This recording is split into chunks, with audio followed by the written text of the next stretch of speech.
Alors, bonjour à toutes et à tous. J'espère que vous allez bien. Donc, aujourd'hui, on va parler du Prosit. Donc, le Prosit initial, c'est un premier exercice ou premier atelier de la partie introduction SOA. Donc, voilà. Donc, l'atelier s'intitule Présentation d'une étude de cas, inscription administrative à esprit. Donc, c'est quoi l'idée ici?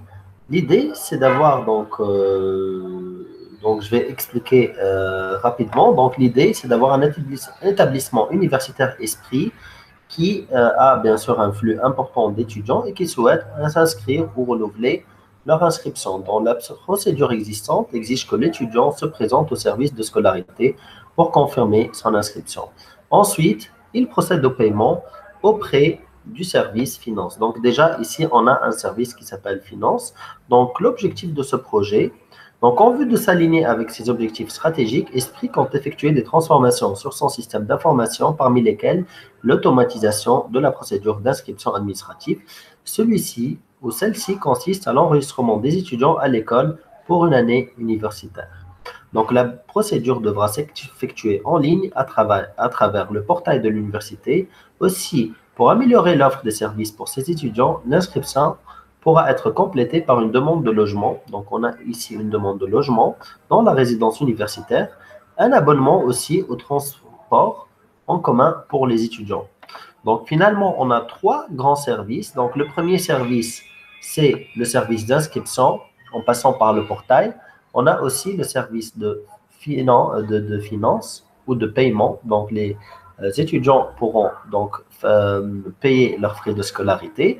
On a aussi le service de logement et le service de transport. Donc, pour les contraintes du projet, sont principalement les suivantes. Les applications de résidence universitaire de transport et de finance sont déjà existantes. La première application est développée en Java. Donc ici, on parle de la résidence universitaire, elle est développée en Java. La deuxième est développée en PHP, le service de transport est en PHP, et le service de finance est développé en .NET. Donc la solution métier à développer doit être donc capable de communiquer avec les systèmes existants. Finalement, en pleine expansion, le campus de l'université va s'agrandir prochainement, donc le portail sera donc utilisé dans le futur par de nouvelles catégories d'utilisateurs. Donc le travail demandé ici, c'est d'identifier les acteurs intervenant dans le futur système. Donc comme vous pouvez le savoir, on parle de deux acteurs différents, donc on a des acteurs humains et des acteurs systèmes, et on veut aussi que vous énumérez les paradigmes de programmation qui peuvent être utilisés pour le développement de la solution métier. Donc, qu'est-ce qu'on va avoir ici? Donc, comme on a dit, on va avoir deux types d'acteurs. Des acteurs humains, par exemple, les utilisateurs qui peuvent être des étudiants, des écoliers, des collégiens, des lycéens. Et on a des acteurs systèmes. C'est quoi les acteurs systèmes? C'est les services qui sont offerts, toutes les applications. Par exemple, on a le service d'inscription, on a aussi le service de paiement ou de finance, on a le service de logement et le service, finalement, le service de transport. Donc, chaque service est développé dans un langage commun et donc a un environnement de programmation qui est différent. Donc, voilà les questions à laquelle on souhaite que vous répondiez. Donc, la première chose, c'est de faire un dessin qui contient tous les acteurs humains et systèmes qu'on vient de mentionner. Deux, on veut définir la relation ou l'interaction entre ces différents acteurs. Par exemple, vos étudiants vont communiquer avec le portail ou le service d'inscription. Dans ce cas, normalement, l'interaction se fait dans un contexte B2C, ayant comme consommateur les étudiants et comme business l'application donc d'inscription. Aussi, le portail va communiquer avec les services de logement, de transport, de finance. Donc, dans ce cas, on a un système plutôt qui est dans le contexte B2B, parce qu'on parle de différentes applications qui vont interagir et communiquer ensemble. Donc, trois, vous allez mentionner les différentes fonctionnalités offertes par chaque acteur système. Quatre, quelles sont les technologies utilisées par chaque acteur système. Par exemple, on a vu que pour le logement, c'est PHP. Donc, chaque service, il utilise un langage différent. Cinq, quel est le paradigme utilisé par cet acteur-là?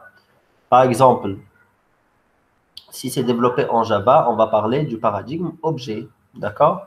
Si c'est développé en PHP, bon, cela dépend de la version de PHP, mais à partir de PHP 5, on parle aussi de paradigme orienté objet. Donc, vous allez définir le paradigme utilisé par chaque acteur système d'une façon séparée. Et finalement, 6. Quel est le paradigme de programmation que vous proposez pour résoudre le problème et pour le développement de la partie métier, tout en sachant que ce paradigme doit résoudre deux choses. La première chose, c'est l'interopérabilité, dans le sens où les systèmes peuvent communiquer ensemble, d'accord? Deux, ils doivent résoudre le problème d'hétérogénéité, dans le sens où ces applications sont développées dans différents environnements de programmation. Donc, d'après vous, quel est le paradigme qu'on peut utiliser pour pouvoir résoudre ou atteindre l'objectif commun de cette application? D'accord? Par exemple, est-ce que c'est le paradigme orienté objet? Est-ce que c'est le paradigme procédural? Est-ce que c'est le paradigme composante? Ou est-ce que c'est le paradigme service? Rappelez-vous qu'ici, on doit répondre à deux besoins ou deux caractéristiques doivent être satisfaites, l'interopérabilité et l'hétérogénéité. Donc voilà, ça c'est le premier prosit. Donc je vous invite à résoudre ce problème en répondant à toutes ces questions de 1 à 6. Donc je vous souhaite une excellente semaine et je vous dis à très bientôt.